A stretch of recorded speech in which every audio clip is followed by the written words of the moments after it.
Hello. In the Crown of Aragon, 639 years ago, it was February 23rd, 1387. My name is Jonathan Seyfried. I'm a PhD candidate in history at the University of New Mexico, and this is the Historian's Notebook, a podcast about how history gets made. Season 1 is titled Cara Companiona. We're looking at a document from each day of the first year of the reign of King Joan I of Aragon and Queen Violante de Bar. Let's begin today's document.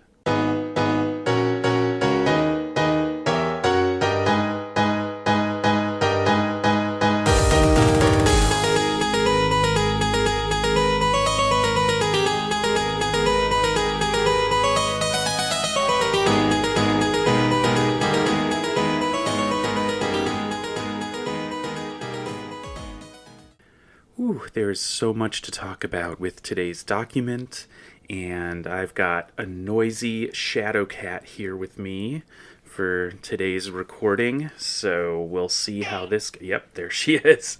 We'll see how this goes. Okay. So this document is from the Secret Seal Register of Joan, and in this document, Joan is writing another safe conduct message. So we saw this for a minstrel a few episodes back. I think we also saw it in the pair of episodes where the outgoing copy had actually come back to the Crown of Aragon and it had that red wax seal on it. So I'm going to link to both of those episodes in the webpage for today's. Now, there's a very revealing AI usage lesson with today's document. It was just yesterday that I was singing the praises of Gemini, but then I think it was yesterday's episode when I also said that in the fall, Gemini had been dramatic with some of its hallucinations, and I thought that that was done, but in the transcript of my Gemini chat conversation, you will be able to see how in certain moments with the paleography, Gemini was trying to tell me that I was wrong, and it was sounding really persistent. And I did some extra research because I was like, well, maybe. I was kind of like doubting myself. But then as I was working on it, I was like, no, there's just no way that Gemini can be right about this. And so before I get into the source information and the content more deeply with this particular document, I'm going to point out the AI usage issue. And goodness, this is one of those days when I feel like this episode could be 90 minutes because there's so much juicy stuff being referred to in the document itself, and then also in regards to the person who's receiving this safe conduct letter. All right. But we'll have to just be concise. And first, the paleographical issue. You'll notice that in the second line of the second folio of this document, so one kind of an annoying and confusing thing is that the scribes decided that they needed to put 2 lines of this document on the bottom of folio 14R, and then continue with the bulk of the document on folio 15V. I had this theory earlier in the podcast that the scribes were intentional about trying to fit things on the amount of space on the page, and so it's a bit of a mystery to me why it would be so important to save that amount of paper, but maybe they were just like, hey, if you can fit 2 lines on there, fit 2 lines on there. If you don't have a shorter letter to squeeze into that little bit, then you're just going to have to go on to the next page. It's a really, yeah, I guess it kind of fits with my theory that they were always trying to conserve the paper, but at the same time, it's like, why do you need to start a document with those 2 lines on the bottom of one page? I guess it's, conservation of paper, obviously, but it's just an interesting severity in that ethos of the conservation of the paper to have just 2 lines on the previous folio. So really what we're paying attention to is folio 15V, because the information in those 2 lines at the bottom of the previous folio are just the usual introductory stuff from Joan. This is Joan, the king of all these realms, and this document goes out to everybody who might see it. It's pretty boilerplate. Where it gets interesting is in the second line of folio 15V, where about 1, 2, 3, 4, 5 words in, we see a very clear name, Isabel. Isabel spelled with a Y at the beginning, which was actually quite common in a lot of the chancery documents, even about 100 years later, about the famous Isabella of Castile, married to Ferdinand of Aragon and sponsor of Christopher Columbus. Isabel is often spelled with a Y at the beginning instead of how it is now commonly rendered with the letter I. So, okay, we have Isabellis. So the ending on that is I want to say it's a nominative, but if you have an IS at the end, I don't think it would be. So there's something about maybe it's in dative here. I'm not going to go too deeply into the Latin grammar today because we got a lot of other stuff to do. Let's just register the fact that I'm not sure on sight at this point because I'm not as well practiced in Latin as others. All right, then we have de, so it's Isabella of. Then what it looks like to me is the letter M, and then AIORIC. And then there's a macron over, so I read this as Majoricam. It's Isabella of Majorca. I had not heard of Isabella of Majorca, and I think that has a lot to do with the fact that I start my focus when Joan's reign begins, and in the 1380s when he is together with Violante, and I don't really read too much before 1380. So that explains why I don't really know about Isabel of Majorca, when if I had been reading a lot about, I guess you could say, the early half of Per the Ceremonious's reign, I would definitely know about Isabella of Majorca, and I'll tell you why a little bit later, but we're on the paleography piece now. So I read that as an M, and Gemini read that as an AR, and that really surprised me, and I pushed back and I said, Gemini, I just don't think that's an AR, and it pushed back on me and said, no, you're making a mistake. It actually called it a, quote, classic paleographical mistake, that I was making a classic paleographical misread when I insisted that that was the letter M and not an AR. And then it proceeded to use other examples in the document to try to convince me.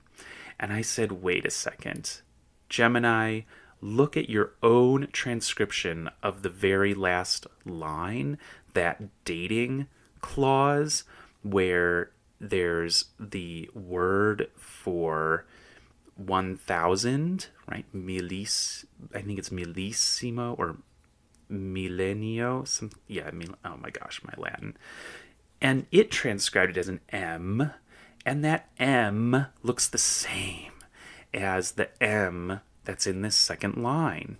Just a slight, tiny difference.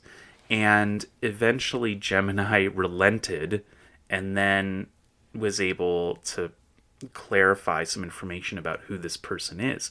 But it really wanted me to believe that it was Isabella of Armagnac.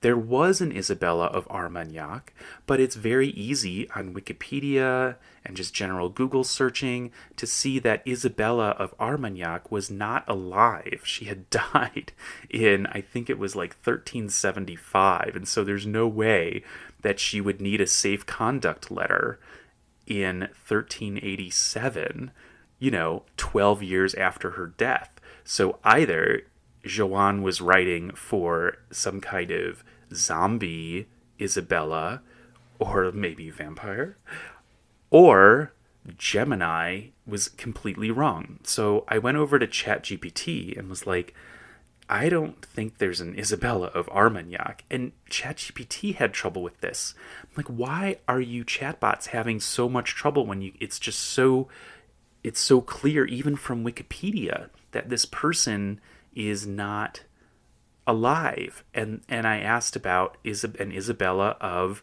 Majorca, and ChatGPT had trouble with that, and Gemini initially had trouble with that, and I just was looking just on Wikipedia, and I found the Isabella of Majorca without all that much trouble. So this was a moment that is a really good demonstration of the problems with the AI chatbots at this time. That while Gemini did another fantastic job with transcribing the Gothic secretarial hand, I mean, its mistake with the letter M was really glaring, but I really shouldn't allow that to take over again, saying that, basically it did great with most of the other words. I mean, even with abbreviations and things crossed out. And so, you just have to watch out for the glaring errors and don't let its authoritative tone push you around, right? Maybe we won't have this problem in the future, chatbots, but for now, we have this problem. And so, again, you cannot just turn over everything to the chatbots, and whenever you're taking away some kind of conclusion based on what the chatbot gives you, it's got to be treated as a provisional conclusion unless you do some additional research to confirm it. All right, let's go to the sourcing of this letter. So one of the really important things about this letter is that it's from Joan and not Pere the Ceremonious. Pere the Ceremonious held grudges, and he was no fan of Isabella of Majorca. Why? Because he was responsible for her father's death, and they don't get along.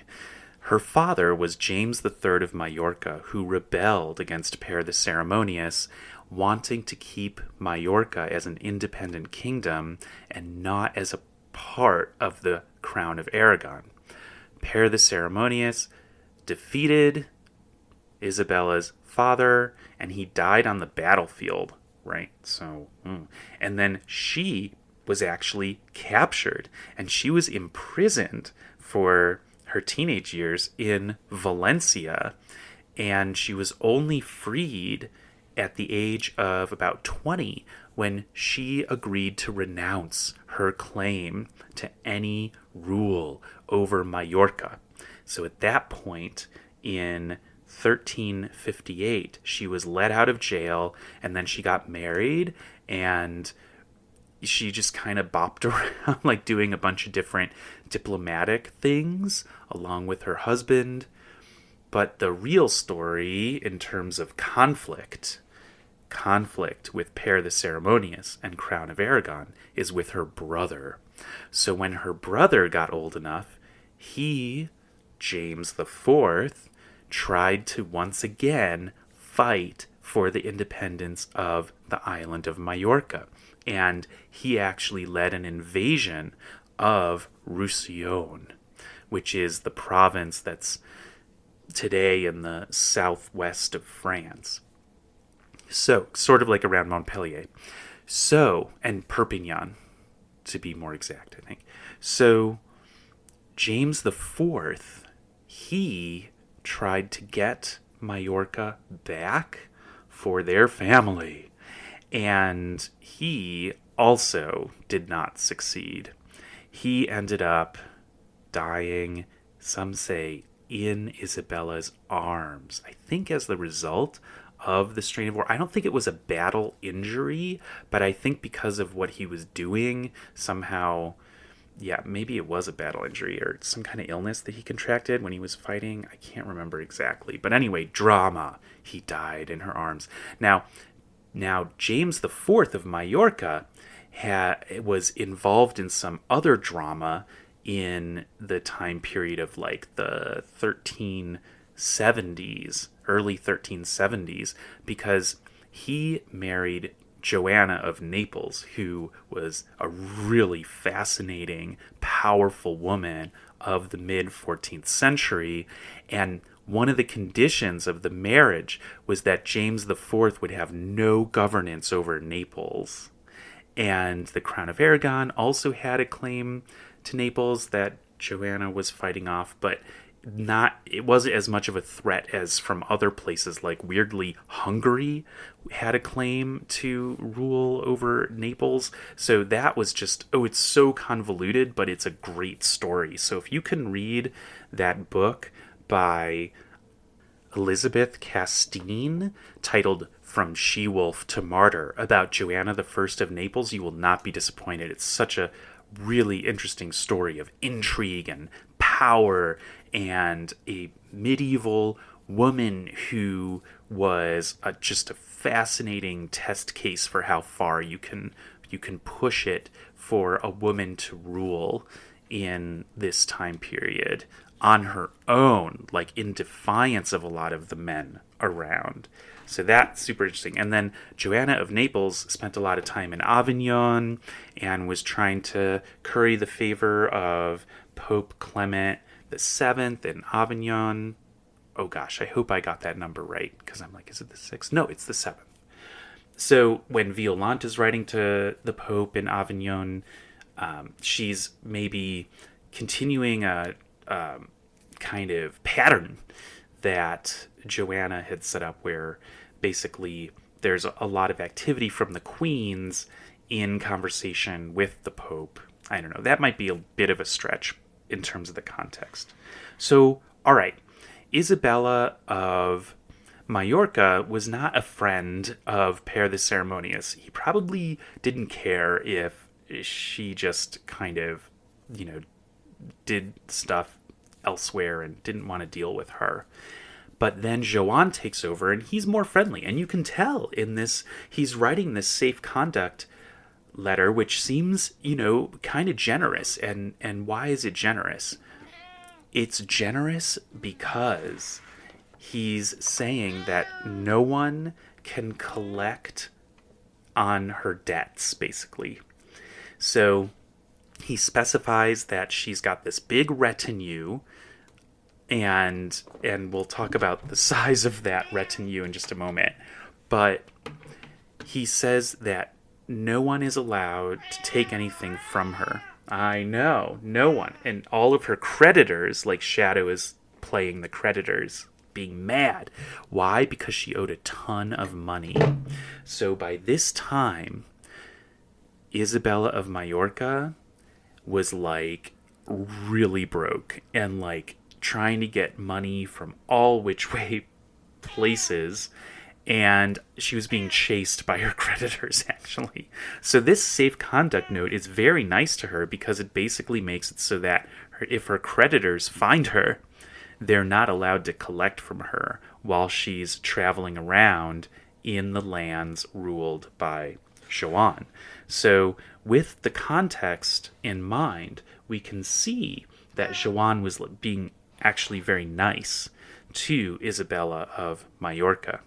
Not quite sure why. That's one of the questions I have. Like, why was Joan so much more friendly?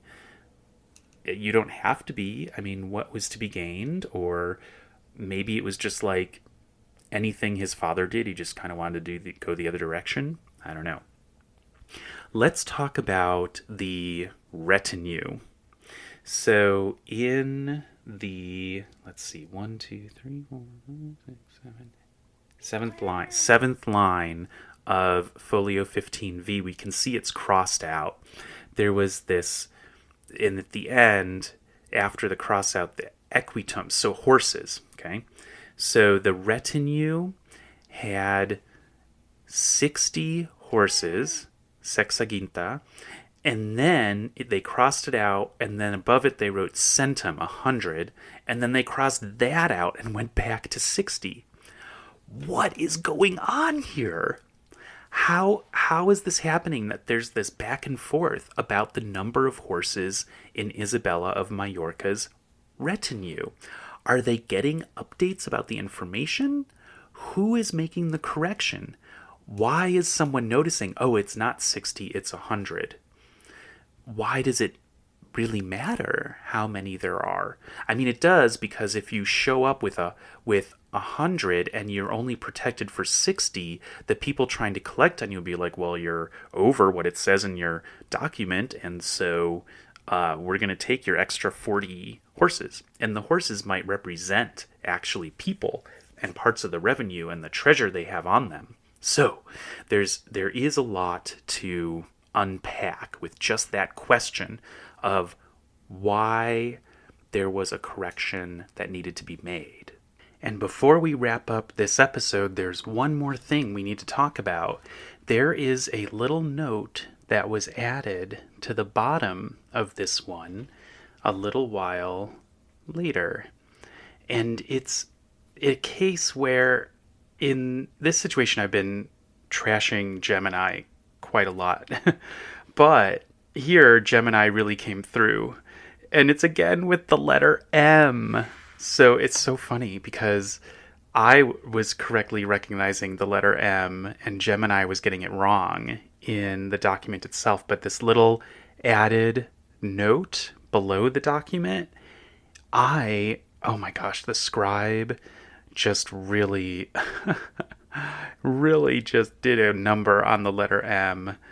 All right, so the second line of that little note that's been added on, you might be able to identify, well, what looks like the third word from the end. And that has an A-D-I. You could maybe argue that that's like a Y, but it's an I. A-D-I. So Adi. And then before that, folks, is the letter M. I know, Shadow, it's distressing because it doesn't look like an M at all. But what happened there was the scribe, and it's maybe the same scribe because we have idem as the probata. But later on, that scribe came back, or another scribe came in and wrote this note saying something about May. I know. Shadow has a lot to say about this. Well, it's an extension. So what happened was that this original document said the safe conduct for Isabella of Majorca goes until the end of April. And she needed more time, and she was granted it. And so they gave her an extension through the end of May to have safe conduct through all of the realms. I know Shadow's really excited that Isabella of Majorca got an extension. She just can't stop talking about it. I know. Shadow. She's really just over the top. I mean, I don't know what connection you have to Isabella of Majorca, Shadow, but maybe Isabella of Majorca was in some kind of a jam and she really needed that extra time and she got that extension and it made a big difference. And now she's reincarnated as Shadow, and that's why Shadow's making a lot of noise right now. Just one theory. All right. Thanks for listening to this episode of The Historian's Notebook, Season 1, Molt Cara Compagnona. if you are leaving with more questions than you arrived with, like why did Isabella need to journey around in the Crown of Aragon anyway? I don't know. Well, if you have questions like that, I've done my job. Because remember, the motto of the historian's notebook is dissatisfaction guaranteed. Visit the website to see an image of today's document and additional show notes, including links to the Wikipedia pages for Isabella of Majorca and her brother, James IV. And listen again tomorrow to hear about the next day in the first year of the reign of King Joan of Aragon and Queen Violante de Bar. In the meantime, take care.